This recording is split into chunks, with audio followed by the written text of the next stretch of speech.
Welcome to The Currency of Grief, the podcast where we confront two of society's most taboo topics, death and money.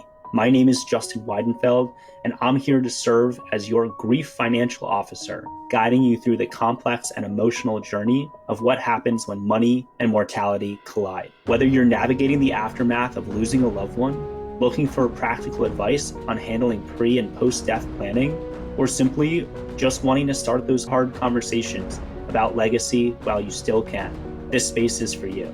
Together, we'll hear real-life stories from real-life people who have navigated the intersection of grief and money and come out the other side.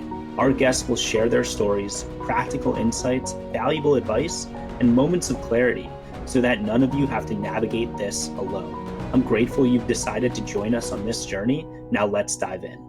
So without further ado, let's meet today's guests. I am honored to be joined in the virtual studio with Mary McDirmid. I met Mary over LinkedIn through an amazing connector, our dear friend, Alana Phillips, friend of the pod. Mary posted on one of my first posts about the currency of grief, and she wrote, "Grief is a companion of mine." So Mary, I'm super grateful to have you on the podcast. Thank you for joining me. Yeah, thanks for having me. I'm excited. Me too. Excited.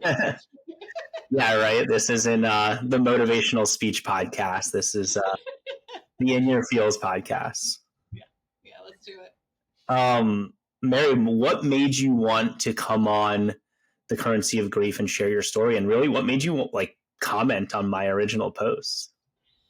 Yeah, the motivations that we don't talk about grief enough, and we're all going to go through it in some form. And my entire life, I've never wanted people to feel alone.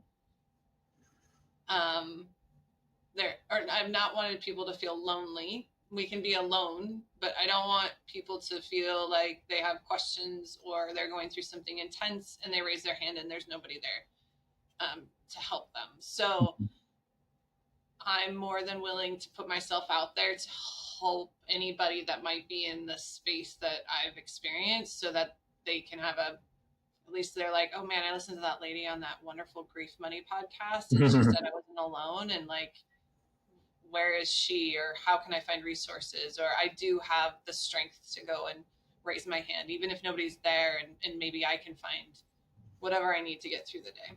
Yeah. Amazing. Well, I'm excited, and I'm excited to hear your story. So here on the currency of grief, we really don't hold back. And so we're going to dive in deep pretty quickly. So Mary, tell us a little bit about your grief story. Yeah, so it starts to build on each other through my entire life. But my dad had Parkinson's. He was diagnosed when I was 10. So I kind of knew my life was going to be like, part of that was going to be taking care of my dad at different points, right? In different roles and whatever that means.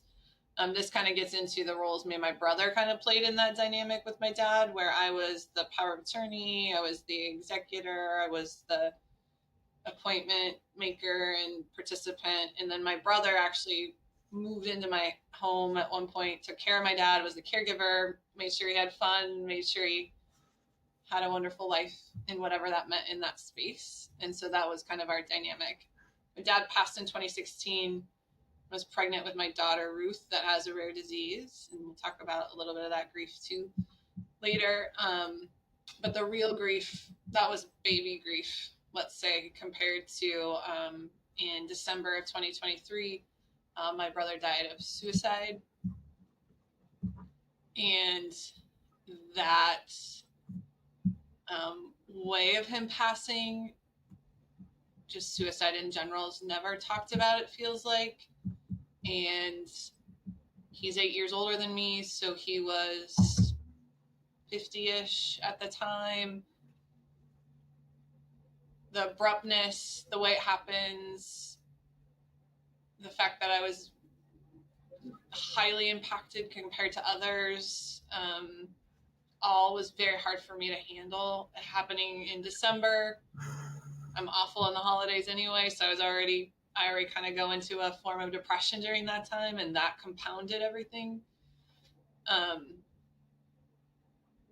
So I would just really like to make sure people that are loved ones of people that go through suicide are getting anything that they need to get through it, because I didn't feel optimistic till this January 2025. That's 13 months after it happened. So, and I had all the resources. I have a counselor, I have a trainer, I have an amazing spouse, I have an amazing support system, I have great partners in my business. Like, I had all the sports in the world, and it took me 13 months to feel optimistic, is the realization of what that actually can do to a person. Wow. Thank you for sharing. Mm-hmm. I miss him all the time. I'm sure you do too. But like, I think it's and two, like, I'm 44 and I only have my mom as my only direct family member now. Like, I'm running out of human beings that are required to love me. And I do have an amazing family. I do have a great, like, support, but like, I don't have a lot of family members, right? Mm-hmm. Like, I don't have, my dad's gone, my brother's gone now, my mom is around, but we had a rocky relationship too. So it's just like you start to, even if you're not alone, like, I have feelings of being alone, surrounded by human beings. Yeah. That love me, regardless, right? And it's just, I'm running out of direct family members, and that's just feels different. Yeah, death of the family that you care about has that feeling of being, like, making you feel alone. Even at a funeral, when you're with hundreds of people, maybe, or 50 people, you're like, wow, this person is gone. I'm alone in this moment. Yeah, and then we talk about the services. Like, I was like, oh God, you guys are all, and there were like almost 300 people. And my brother's, wow. He knew everyone. He was amazing, like town mayor unofficially. But like, I was like, oh, you're sad today. Interesting. I'm going to be sad for the rest of my life. Yeah. And not to diminish anyone else's grief at all. Like, that's not the point. But like, I actually think about them every day, like, and go through some kind of cycle of what that is that day. And sometimes it's joy. Sometimes it's sadness. Sometimes it's neutral, right? But I don't think everyone at the funeral is doing that. That was there, right? Mm-hmm. Yeah. No, it's different for everybody. It impacts everybody differently, and I'm sure it impacts some of his friends. I mean, it sounds like he was a very outgoing brother. He was the fun one. The fun one. Which is cool, because you need different people have different strengths, right? But he was the fun one, the outgoing person, and I'm sure there are plenty of other people in his life that are grieving as well, but it just hits hard. What were some of the hardest or most unexpected things that you had to deal with? Like, how did you find out the news? Yeah. So it was like, you don't think this happens, but it was a midnight call. So like a call in the middle of the night, like 2 back to back from his partner, which I was like, this can't be good news. And so it was like midnight on a Friday. So then I didn't go back to sleep that night. I don't even know how I stopped crying that day, right? Like, there's stuff that you look back on, you're like, how did I eat or drive or do the things that a person has to do in that specific day, right, when it's fresh. The hardest thing for me is I am a mom. I also can't hide stuff on my face, as you can see, because I'm getting a little emotional thinking about it, and I can't hide stuff from my kids. I refuse to not talk about hard stuff with them, and I just can't. And so the moment they woke up on Saturday morning, we had to tell them what had happened, because like I said, I'm not gonna hide stuff from them. Yeah. So what were they, 9 and 7? I have a very, very paying attention 9-year-old that I couldn't have got anything by her in the first place, so I didn't want to try. And Ruth is my daughter with a rare disease, so I also didn't know how she was going to in any way know what it was, know what happened, how much explanations are they going to need. So we made it very simple, very kid language of Uncle Jason is gone. He passed away. He's no longer with us. And then we kind of peeled them, and they were sad and they cried and they did that, what they should be doing. And then we kind of peeled them apart and talked a little bit more with my 9-year-old about the reality of how it happened. Because Ruth she doesn't understand that that's an option. I don't really want that in her head quite yet anyway, because she's so young. And then my daughter had a swim meet that weekend, and I, as a kid, dealt with trauma through sport. Mm-hmm.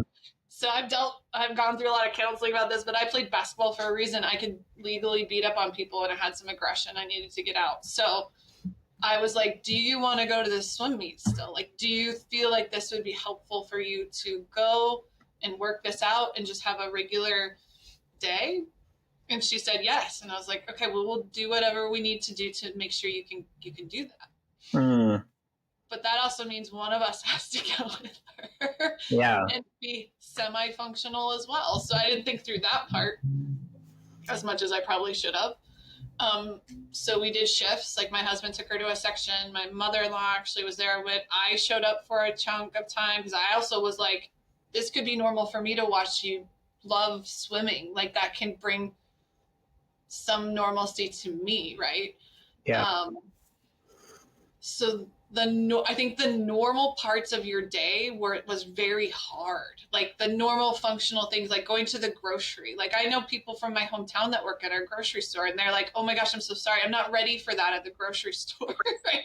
And yeah. So then I'm like, oh, I'm caught off guard, right? And going to that swim meet and me being like, oh, I should really tell our coach, like, I need to tell him this happened, because if she starts crying in the middle of a race, like, he's gonna be like, what is happening with this kiddo, right? So then I'm like, have to tell him, and he's like, oh my, are you okay? And I'm like, no, but I'm not the one I want you to worry about. I need you to watch over my daughter and make sure that any kind of crazy emotions that happen with her, I want to know right away, so we can talk to a counselor and we can get her the help she needs if she needs it, right? Yeah. With the everyday regular stuff was very difficult. Like going to the grocery store and having people say, I'm sorry.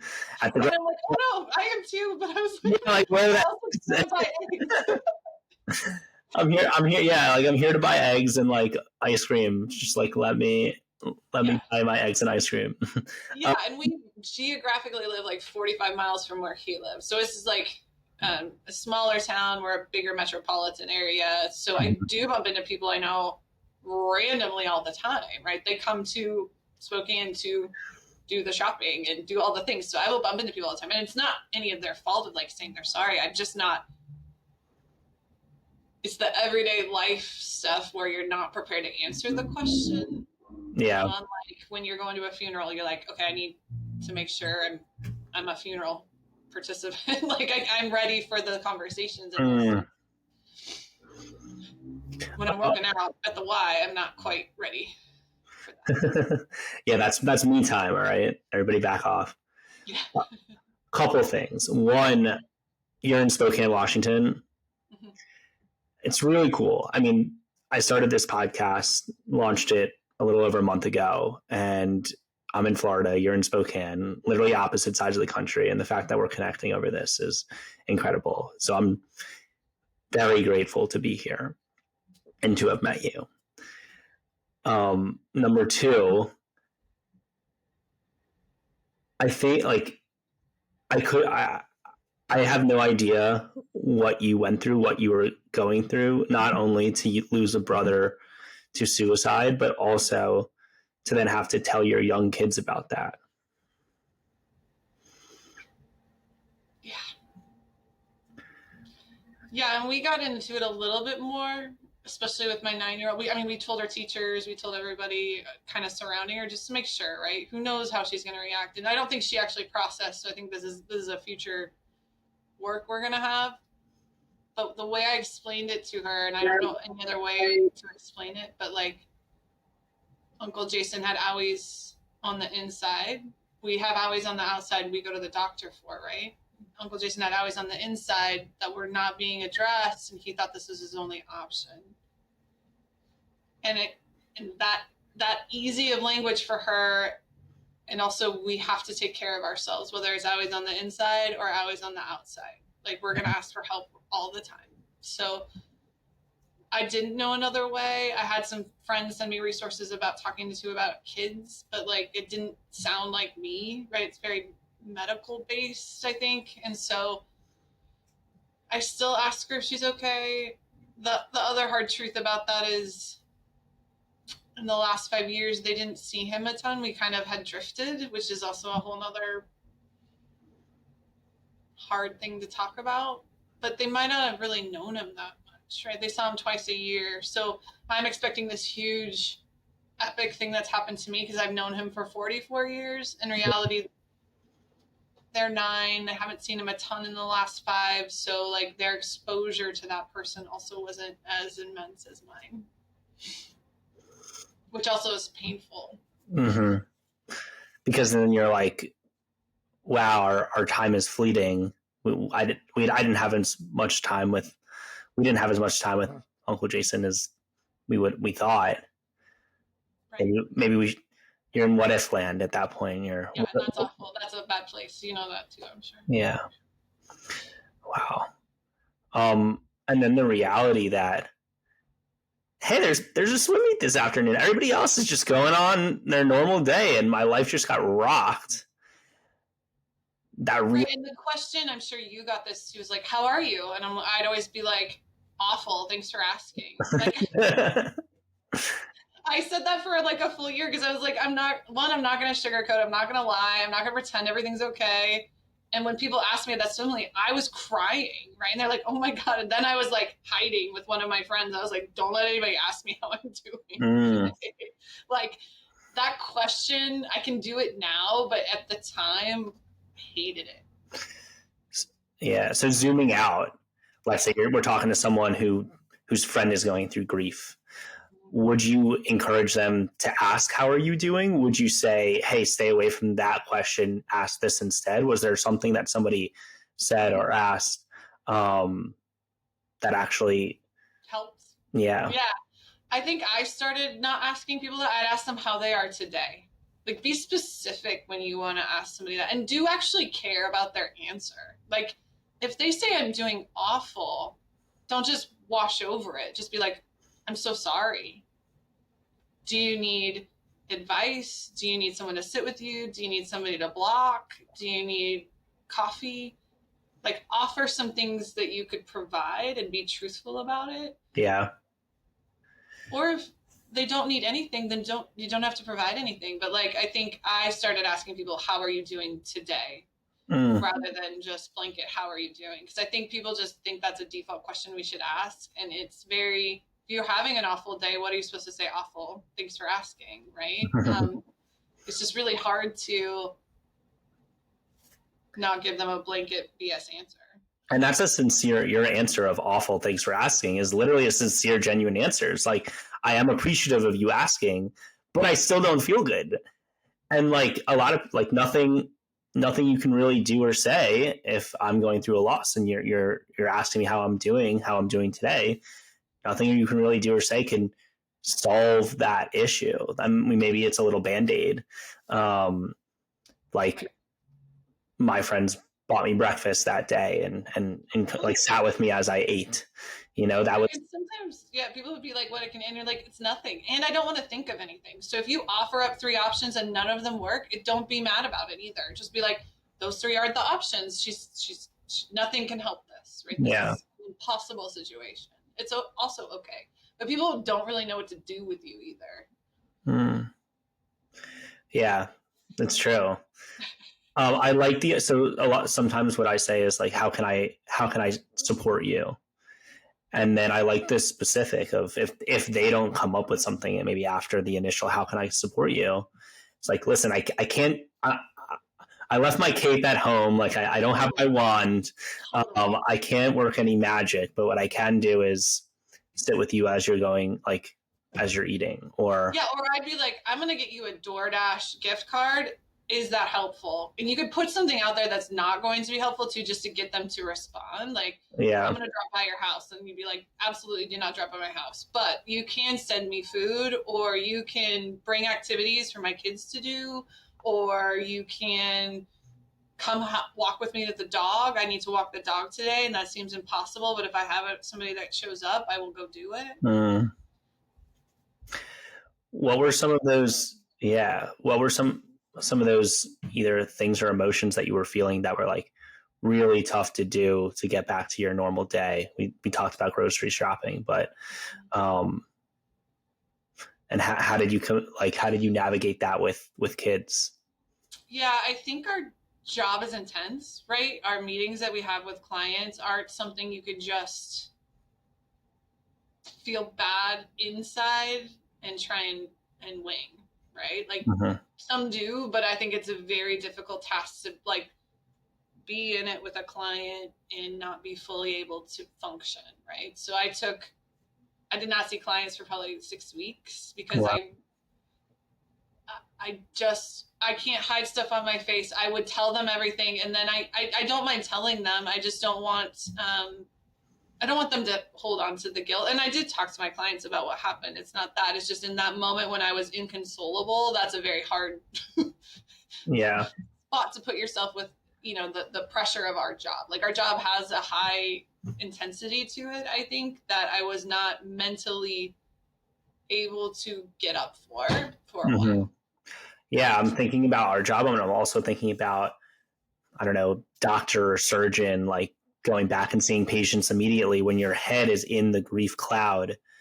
I don't know how you're able to operate on someone, or if you have your own. There is some comfort in it though too, because it's like I can switch it and be this other person. Like, I can departmentalize something, and I'm good at this, and I know I'm functional if I am a success at this. So there was a flip, I think, where I was like, I need to actually get back in front of people so I can get myself a little bit out of whatever, the emotion of it.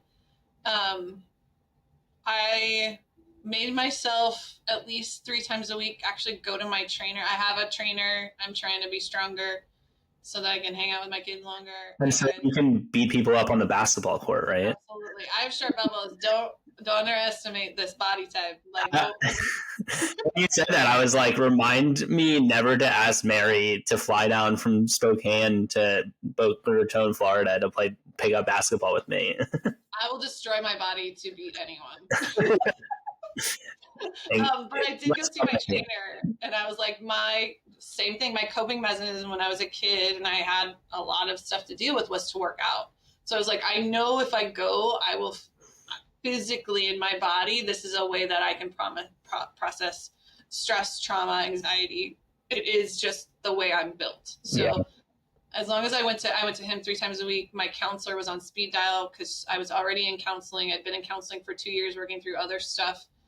The day after it happened, I called her, and she goes, you can call me anytime you want. We can do sessions.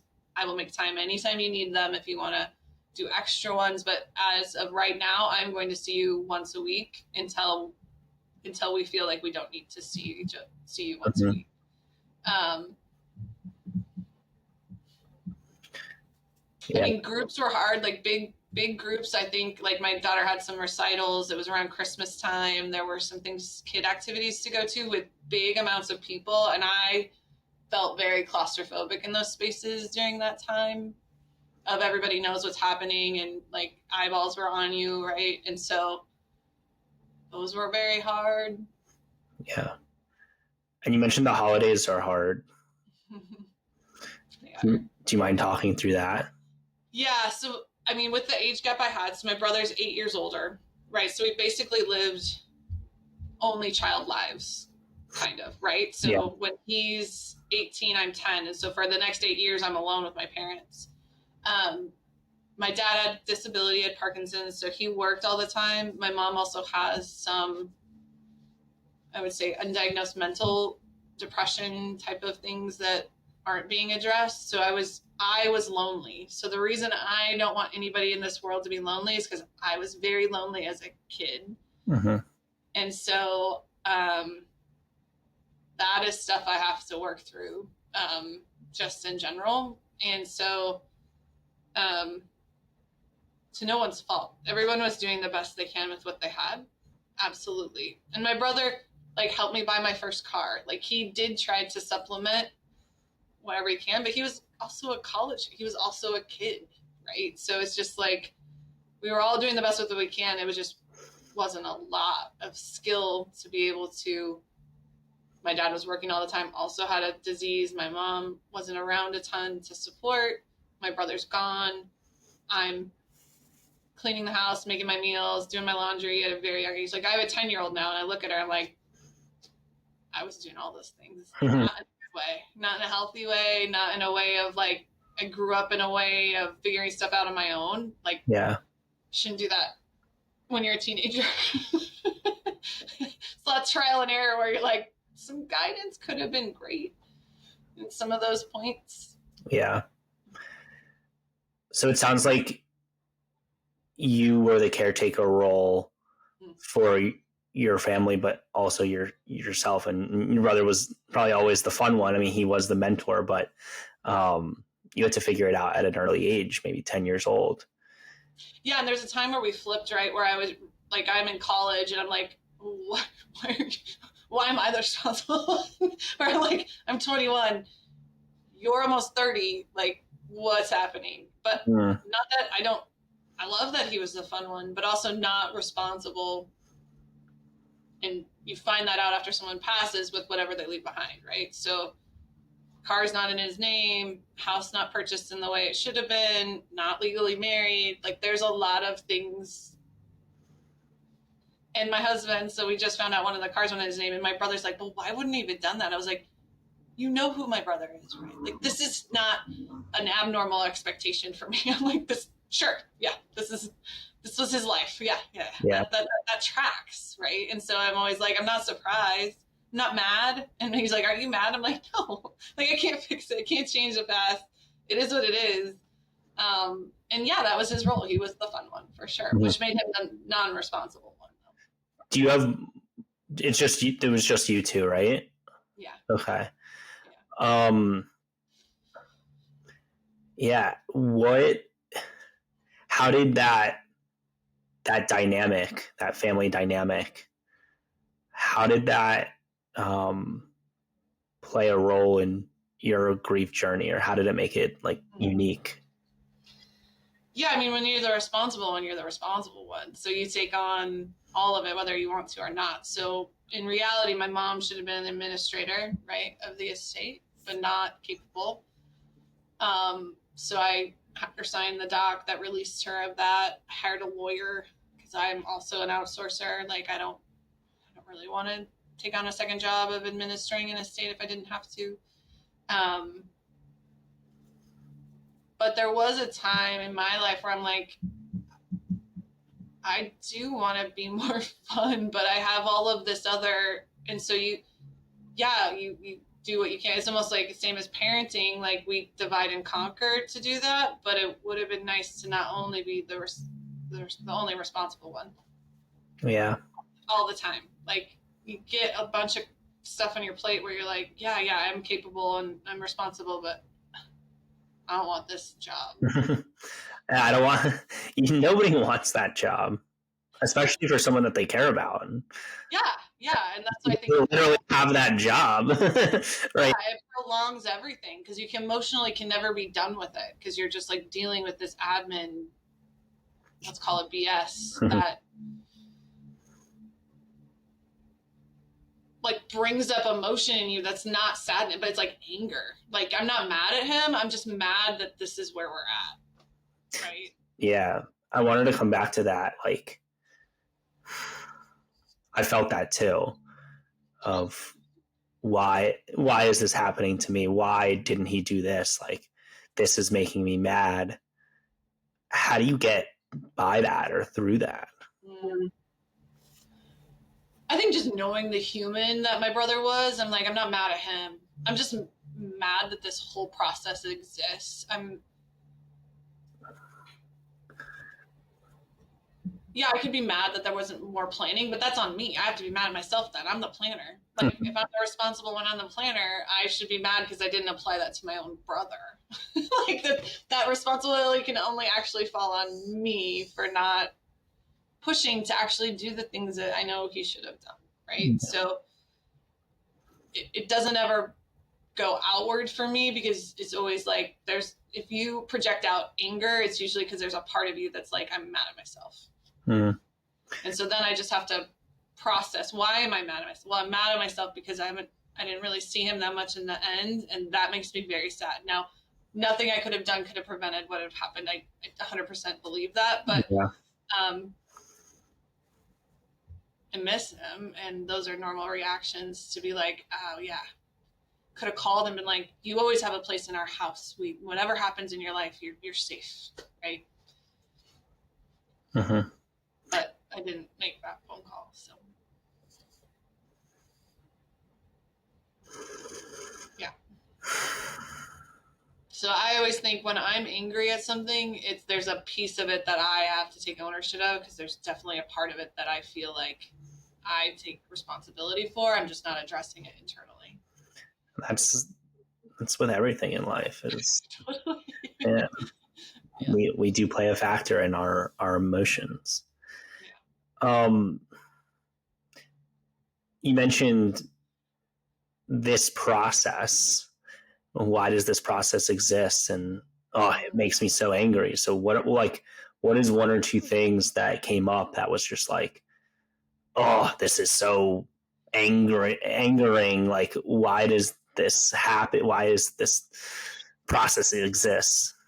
Well, yeah, and like, he didn't have a lot. Like, he didn't have a ton. He did woodworking his whole life. He was on other terms, he was construction, right? So he didn't have a lot of things. That's why I was like, at first I was like, I'll be the responsible one. This is like what do you got? You have a bank account, maybe an old 401k out there. Like, what do you really have?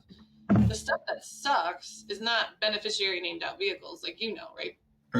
I'm all in for beneficiary named out vehicles now. I'm like, name out your life insurance to somebody in your IRA. Like, that's great, clean, cool, we're good. It's cars, it's houses, it's weird intangible items that people somehow have like a connection with, where you're like, why does this matter? Right? So like, vehicles, I don't know which ones are in his. How do I find out what cars are in his name? How do I sell them? How do I give them to someone else if I don't even want to deal with the selling of them? How do I have to go to the DOL physically with another person? Yes, you do, with all of your paperwork, and like transfer title to another. Yeah, you're like my giant notebook of stuff, which is somewhere around here. Like, got a letter of administration. It's got death certificate. It's got like whatever else I have in there. Like super fun, exciting, colorful documents. Like, I imagine if a death certificate was like read as a children's book, like maybe not pictures, but like, I don't know, just made it a little bit like more exciting. It's like the most morbid document. It's awful. Yeah. It's awful. And you have to bring it to every single location, and then all these other documents. So it sounds like cars, houses, different items. Like, how did you go about? What did you do with that stuff? Yeah, so the vehicle we just did, like, one of them, there's a truck parked at his house, and his partner wants to sell it, and like, I want you to sell it too. I don't want anything to do with it. So I was like, meet me at the DOL on Thursday at 3:00. I'll bring all my paperwork. We'll transfer it to you. Look up the car, not in my brother's name. Never transferred it. Okay. That's a bigger problem for her. Off my plate. Awful for her, though, because she's like, I think I know who we bought it from. She works at blah, blah, blah, Newport. I'm going to try to track her down. Feel if you can find the title, see if she can do that with her. Because they're like, there was a report of sale, so it's sold to him, but he never titled it. So it's not in his name. And I'm like, how many other cars does he have? Can you tell me what cars he has in his name? She's like, no, you have to do a request to blah, blah, blah, and send it to this email and attach the administrative and the death certificate that you have the right to that information. And I'm like, don't you want me to know this so I can sell them and get them off your plate? Like, people are going to come here and not know this. She's like, yeah, I just can't give it to you. I was like, That's a solution that's not going to happen. I'm just going to not. Okay, I'm just going to not then. The house. Oh, God, house. How much time do we have? So, house was sold. Is my husband's childhood home that his parents built with their hands. Took out a book from the library and built this house with their hands. Sold to my brother. Now she sold it to him because she adores my brother, gave him a really great deal, and she held the note. So my mother-in-law's the mortgage. Mm-hmm. My brother's bought the house, and then he has a partner now that moves in with him, and they add her to the deed. Okay. So cool. Mother-in-law has the mortgage, brother owns the house, and partner, not married, is on the deed. Yeah.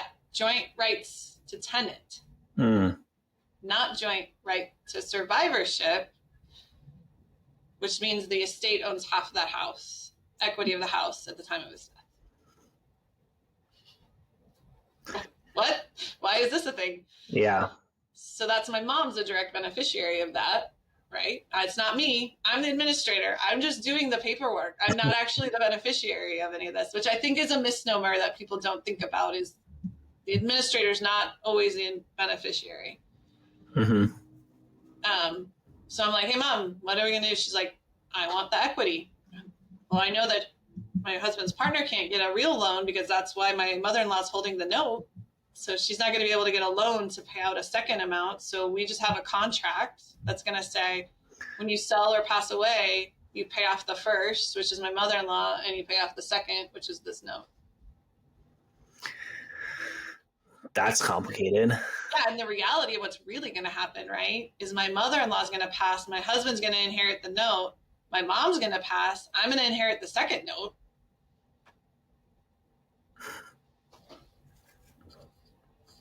It's so dumb. So could have been, like, that's the one I get mad about. Like, you could have either been legally married or bought it joint rights to survivor, and I would have zero things to do now. So, I mean, they don't teach us how to buy homes in school, like the titling of them, or cars, when to retitle them into your name, or how to do that. And so, is that something that he should have, like, how, if I was going through the same thing, and how do you go about having that conversation from a family dynamic standpoint? Did you like have a family meeting and sit down at a table, or like conference call and be like, hey, this is how this is all going to work? Or well, I didn't even know. So I relied on lawyers, right? Because I'm like, how is this going to work? What do I need to do to make sure, like, if my mom wants the equity, how do I get it to her? How does this work? So I could go back to my mom and tell her the options. And then the real hard part, I mean, if you want to talk about hard stuff in the beginning that we didn't know, he's not legally married to his partner. They had a wedding. We didn't know that, right? So then my mom is the next of kin that gets informed of this happening. Like, the police come to her home, right? She already knows that it happened, but she's the next of kin, right? She's the one that has to do all of this. Mm-hmm. That's when I was like, you can't do it. I'll be the administrator. I'll go do all the things at the funeral home and all this stuff. But, like, my husband called his partner and was like, you know, you're not legally married, right? And she was like, oh, yeah, we did that on purpose. And he's like, oh, my God, thank God, because I don't want to be the one that breaks the news to you that you're not legally married. Yeah. In case, like, you didn't know. What if she didn't know that? Like, that's even, like... Yeah. So, like, yeah, like, know the laws. That's when people aren't, like, legally married. Like, clients come in, they're like, didn't get married for whatever reason. You know, like, if they didn't, I'm like, cool, then your legal needs to be tight, because I'm not going to go through this exchange if that was an option, you chose it, and you didn't get your legal done in the way you should, and you have children. Like, you're going to the lawyer tomorrow. Like, I can't mm-hmm. live in that space anymore, right? Yeah. And then what happens, right? Because he wasn't legally married, single individual, the reason it goes up to the mom, like your mom's, because that's the way the laws were written in the state, right? Yep. And if she was gone, it would have been me. Yeah. And if I was gone, it would have been any closest relative, right? Not even the partner, but like a blood relative. So it could have been the nieces, and it could have been your kids. Totally. Like his closest blood relative, per stirpies, might have been my kids. Yeah. Right? We have cousins, but like, I don't know how that would go. But like, yeah, it gets messy out here in the fray. Like, yeah. Not something you think about. No, and I don't want my mom to be visited by the police. Like, she didn't need that either, right? Like, you don't need that, yeah. Yeah, and I agree with you. I was going to tell you about the death certificate. It is brutal because, I mean, in suicide, you don't know exactly how everything happens unless you look at the police report or the death certificate, because it's written right on there how that happened. And that was not something I was prepared to see in writing all the time. Talk more about, well, on the death certificate with suicide on it. I'm kind of stuck there. It's terrible. It's not just suicide, it's like actually on there. Like, it should prepare people, like how people pass away is actually on there. So jeez, with a gun, with whatever it is actually like written on there. And even when my dad passed, it was like very medical, right? Because he basically passed because his neck had finally, like, he shook so much that his neck was completely fused to like one bone, and like his neck finally kind of compressed on his spinal cord. Mm-hmm. So, like, you see a very technical way of someone passing, and you're like, oh, ugh, that's kind of like, it's just brutal, like the real explanation of how things happen. And for my brother, like that, just knowing that and reading that, I was like, oh, I don't want to see that all the time. And I guess the one thing I would say you shouldn't ask, circle back to your question, like, how did it happen? Like, nobody, you don't need to ask someone that, and you don't, as a stranger or an acquaintance, really need to know that. It just happened. Like, I would never tell somebody that. A couple people did ask me, which I was surprised by, but yeah, I was just like, why is that relevant? Yeah, I think for different people, it obviously, like, depending on how it's different. Sometimes some people can find clarity in there and saying how and saying their names. But grief is a roller coaster. It hits people differently in different times and different capacities. So, yeah, and I would definitely too, like, I think, like, ask if somebody's pretty religious before you kind of give your opinion about that as well. I don't know if you had that same. Yeah, that's interesting. You have to know everybody's going through something different, and you have to kind of be empathetic and know where they're coming from. Right. So, like, my brother was very openly atheist, right? So, like, saying to his friends and family members he's in a better place doesn't really match him, right? Like, that wasn't something that was relieving, I would say, even though it might be for that person. I totally get that for you, and I hope if you want to think of those things, and that's awesome, but like, for his closest friends, that actually is kind of offensive, right? Yeah. Well, I think saying that to anybody is like, hey, they're in a better place. Like, no, like, I'd rather them be at the Thanksgiving table with me. Prove it. Oh my gosh. Yeah. It's important to be conscious of. Thank you for pointing that out. Yeah. Logistically, I mean, really, it sounds like the people who gave you support, I mean, your spouse, but your counselor being available 24/7 is incredible. Going to a personal trainer, and then a lawyer. And I always say, I mean, the ouchies on the inside, that hit home to me, because someone might look good on the outside. They might be running 14 Ironmans a year or whatever those crazy people are doing. But on the inside, they might be struggling. And so I always say it's important to take care of your health and your physical health, your mental, spiritual, and emotional health, and your financial health, which leads into what we do. So you kind of had your support system with your spouse, your counselor, and your physical trainer, and then you brought a lawyer in. When you said you wanted to delegate some of that responsibility, so when, why, how much did it cost? Yeah, totally. As early as possible. So I have a couple friends that are lawyers, and I just asked, hey, what is this kind of roundabout cost? What can I expect? Is it worth it? They were like, I would do it. And I think I grew up very poor.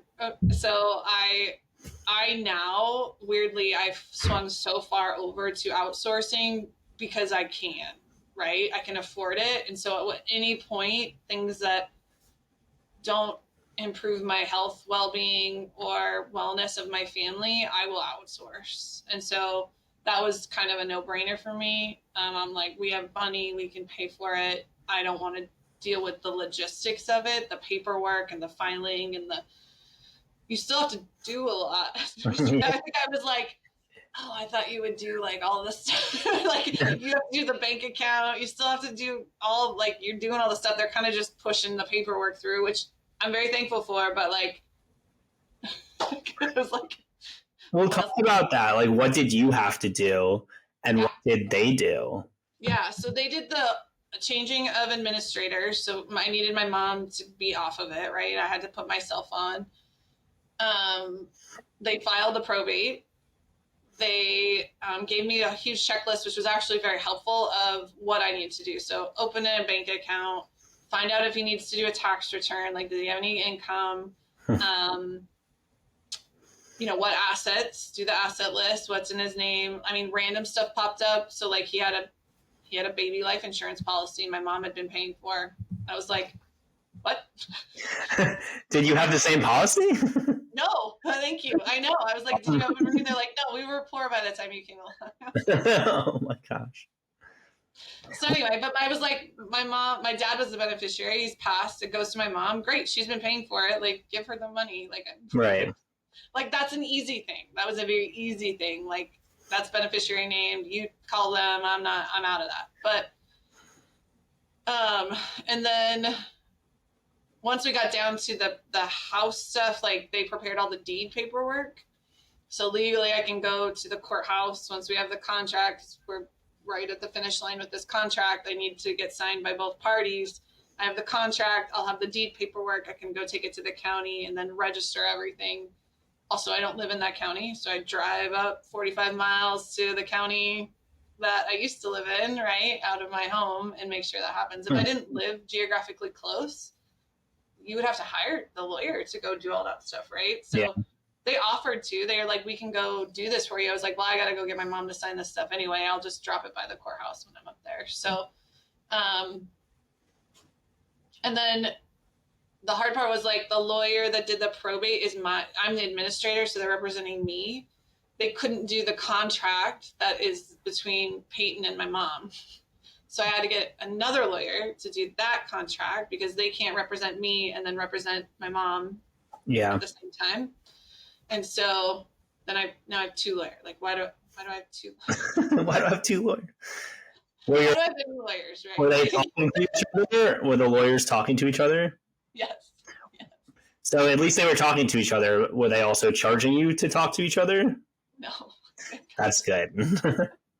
So, yeah, I mean, we finally got the contract. So I'm like in the final like stages. I got it to Peyton, but same kind of thing. She's like, I understand this, but I'm kind of mad about it. I was like, read it, but I need you to sign it because what else? Or you can move.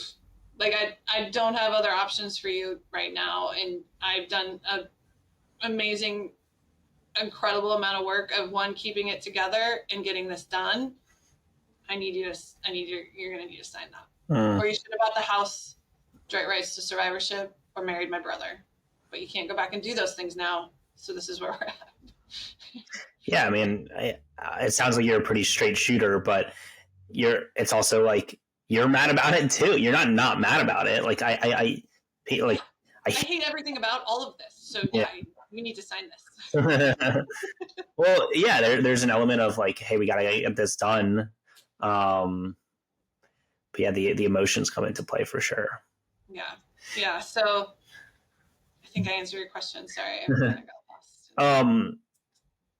And this was your childhood home or your husband? My husband's childhood home. Yeah. Was there an element of like attachment or complexity around it being your husband's childhood home? There wasn't a ton. I asked him that because we could have definitely been like, well, we're just gonna buy you out and we'll own the house, or whatever we wanted to do. But he's like, it's 45 miles from us and very rural. It's on 10 acres. Yes, it's a great house, but we're never going to go live there. Yeah. And his mom moved out from it a year after his dad passed away as well. So she moved out to kind of live in town closer to us. So it just doesn't have the ties that you think. I mean, it's, like I said, it's an amazing home. Well, I didn't know you were driving 45 miles and it was like, oh, like we're coming back here. Like we have all these positive or negative memories. So yeah, I mean, it's amazing. And our little tiny community actually has cable internet. So it's like faster internet than we do in town because they're trying to attract people that can work from home, right? To live rurally. And so we could swing it, but like my child's on a swim team. I like being in a semi-urban area. Like, yeah, I don't need to live with 2,000 people only, right? So even if you're semi-urban area, they still know your name at the grocery store. Totally, both of those things. I need both. I'm very picky. Understood. So going through all of this, what's a belief about legacy or family that changed after this experience? Yeah. So a belief that changed for me is exactly how you led into this, is the fragility of life for me.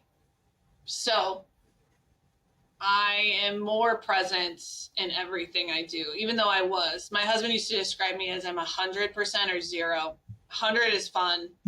0 is very low, very cold, right? I might be even more now than I was before because I'm just going to give my energy and time and talent and money to things I really, really care about. And if you're on the 0, it's also okay. It doesn't mean that your cause isn't as important as you think it is. It's just not mine. Right. And I want to spend time with my girls, with my husband, with my friends that I adore, Alana being one of them. Like, we go on a trip every year, all of us together. Like, only girls trip. It's so fun, so amazing. I would have never done that probably before, right? Yeah. So I'm really in on the things I'm in. I'm really out on the things I'm out. And I actually, at one time, kind of felt bad about that because you kind of get pulled in a million directions where you have this impression that you should care about everything. That's too exhausting. There's no way. That's impossible. And so I really care about the things I care about. I really don't about the things I don't. And yeah, that's okay. That's going to make me have a full life. That's for sure. Saying no is very difficult, but very important. Has grief played a role in that? No, it's helped for sure. I have a very hard line then. Like,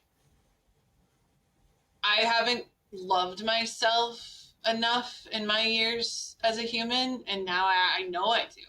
Like, I truly know I love myself because I am doing all the things to keep this blob of energy going, right?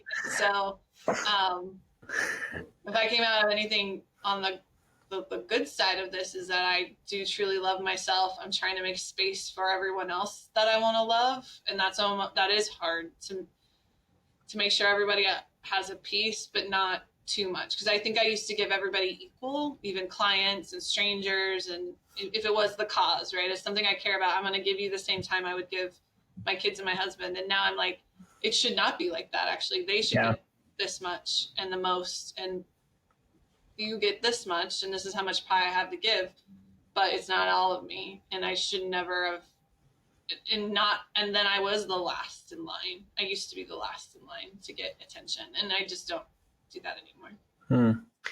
That definitely resonates with me, is that everyone equal, because I've always been wired that way.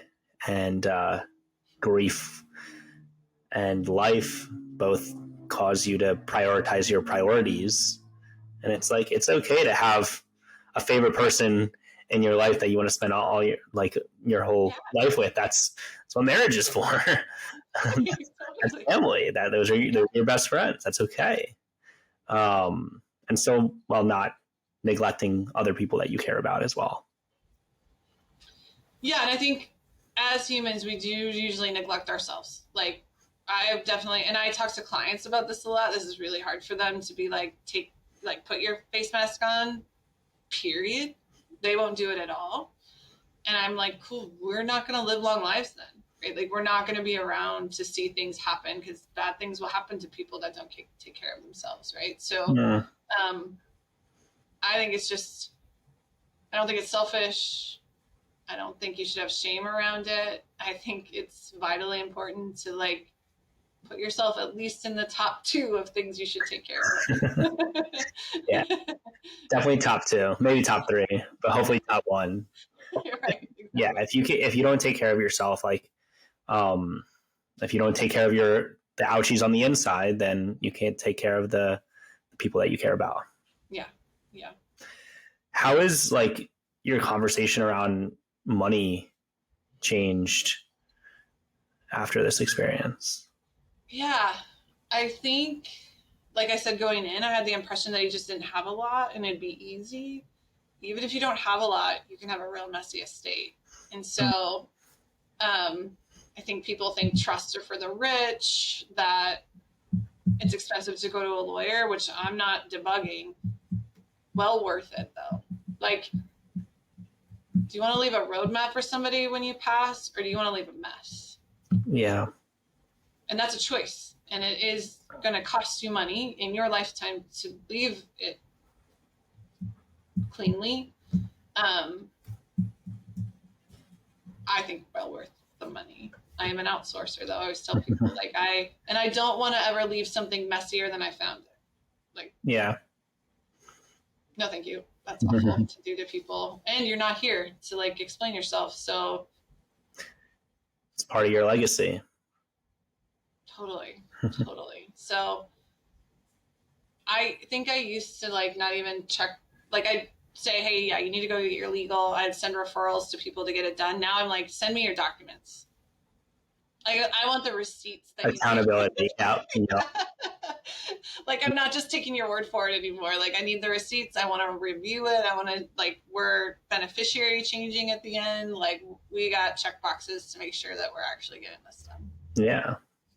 And that's the all needs planning, pun intended. So you are a financial planner by trade, and you work with a specific demographic that that is experiencing grief. And so talk a little bit about that. Talk a little bit about the types of clients that you work with. Yeah, totally. So yeah, all needs planning. We help families that have kids that have disabilities navigate the world of financial planning. So our overarching goal is to make sure if these kids are benefit eligible, they stay that way. If they are going to be on those benefits forever, then they can't have assets directly in their name. So how do we make sure everything's set up so they don't ever get assets directly, but have a great life? And those systems aren't friends. They're not even drinking buddies. They're actually kind of enemies. So we have to like navigate that with them.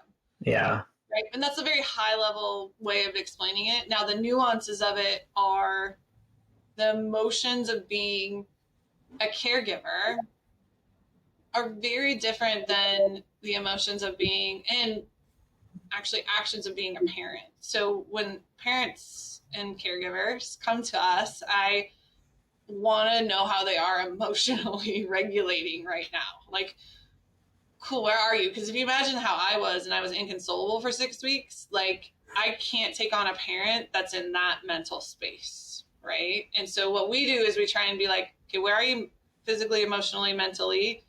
Can we take one thing off your plate that can actually open up some brain space to start to talk about this stuff? Because they're going through, some of them are a grief cycle, some of them are very accepting, and they're like, this is our life and we're here and let's rock and roll and all the things. Some are not quite there, where they're not accepting of knowing that this is going to be their path forever, because that's intense to know that your kiddo is possibly going to live with you an extra 10 years. You're going to have to pay for things way past the time you would normally pay for a typical child. They could pass away prematurely. Like there's grief around all different parts of this world. But we're just trying to meet them where they are, take something off their plate so they can actually think about this stuff long term. Yeah. That's great. It's so needed. And although I am a financial planner by trade as well, like that's not my area of specialties. Right. And there's so many people who need it. And so your unique skill set is meeting your families where they are. Is that accurate? Yeah. And because I am a parent, like I have a kiddo with a rare disease. I also have a typical older sibling that wants to do all the things that their other siblings want to do too. So I'm not immune to the same cycle.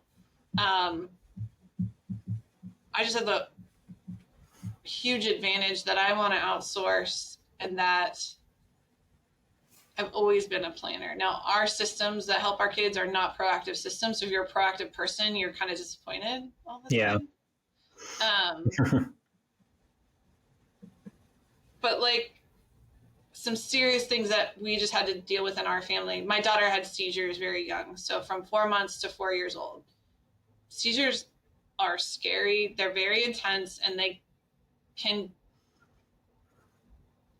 pass away from having seizures in the middle of the night, right? That's a reality of our world when she was first with us, right? So me and my husband, we're like, well, we have to sleep. We're still going to work. We're still have another child to take care of. Like, we have stuff that we can't just sleep with her every night and make sure she's fine. Like, that's not something that we can do. So we're going to love our kids the most we can every day, and just really appreciate what we have every day. Yeah. And we'll take the next day when it comes. Now, not everybody can get to that spot. When I tell people that, sometimes they look at me like I have 4 brains, 4 eyeballs, 4 heads, right? But like, that's the intensity that it can get to. Or it can just be the reality of your day-to-day is so exhausting emotionally that I just don't have capacity to think about this, Mary. I'm like, great. Well, if we can make 2 hours of your day better by bringing in a caregiver and getting you on a waiver and getting some IEP help, would you have space to start to think about this? Maybe, but something else will pop in there, right? We'll allow that. But like, yeah. So I think that's the same with grief and probably the estate stuff too, is like, hey, I don't have the capacity to call the bank and give them a death certificate that says the cause of death right now. I just don't have the capacity. Well, can we make this like tiny step forward? Or does it help to go to your daughter's swim meet and take your mind off of it for 30 minutes? Because it's overwhelming and consuming. I agree. And like, I think one of the questions you had, and I think of it as like, man, you're actually pushing a rock up a hill, right? Like you literally are, but it's like a marathon. It's not a sprint. Yeah. And so like any tiny thing you kind of like, I used to be like, I emailed the lawyer today. I'm amazing. Like, yeah, totally. Like, that is moving something a little bit more forward, right? Yeah. It's not like, oh, I got a paperwork or I filed something and blah, blah, blah. No, but I emailed them and like, I need you to do this, right? I need this from you. What is the next step? How am I getting through this? Yeah. That's a big deal. The younger generation, as you say that, the younger generation in the instant gratification world, who is unfortunately eventually going to go through this. It's going to be really tough. It's going to be tough for a lot of people to navigate these systems. And so What are some of the conversations that you encourage your families to have in advance? Yeah, so we have a lot of talks about grandparents, especially for our kids. Like our clients are the parents and then the kids, right? And then we have grandparents. So we have a ton of conversations. Grandparents have best of intentions, awful rollout, right? So our big worry is they would skip that generation and go straight to the kids, the kids that have the disabilities, and then they will over-resource them, and then all of this is for nothing. Right? So I always tell people, you probably should too, like, put it on me. Tell them you met with a financial planner that specializes in XYZ. And help, for us, it's helping kids, our child make sure they have the things they need. Now, if you have great intentions to pass on anything, I would love to know that. But what I really want to know from you is, what are your wishes when you pass away? And be as blunt. Don't dance around it. Like, what are your wishes when you pass away? Do I have a role? And is this in writing? And where is it? What are your wishes? Do I have a role? What's my role in your plan? And is this in writing? And where is it? And just say, she is making me ask you these questions. Right? My mean financial planner that I hired. The meanest financial planner I know is making me ask you these questions, right? And then if I go a step further, like, I'll check in. Did you ask that? They'll be like, no, I'm too nervous. I was like, great, let's have a meeting together. I'll be your third party. I don't mind. Or, I don't know, my grandpa's old school. He doesn't like to talk about money. None of that generation does. None of them want to talk about this. None of them are going to pass away, so they don't plan, and then it's a big hot mess. So you can be a conduit to change and try and get around it, or you're going to deal with the mess. And for us, that's detrimental for the kids. Like, I can't do it, because if we do all this planning for the parents and the grandparent ruins it, I'm going to be devastated. Yeah. It sounds like you are morally tied to looking out for your clients. Yeah, and like, if you put it on someone else and ask, like, I go to an elderly person and you say, I want to fulfill your wishes. Yeah. I want to make sure your wishes are fulfilled when you're not around in this world anymore. It's nothing to do with money. If you even want to say it has nothing to do with money. Like, where do you want to be buried?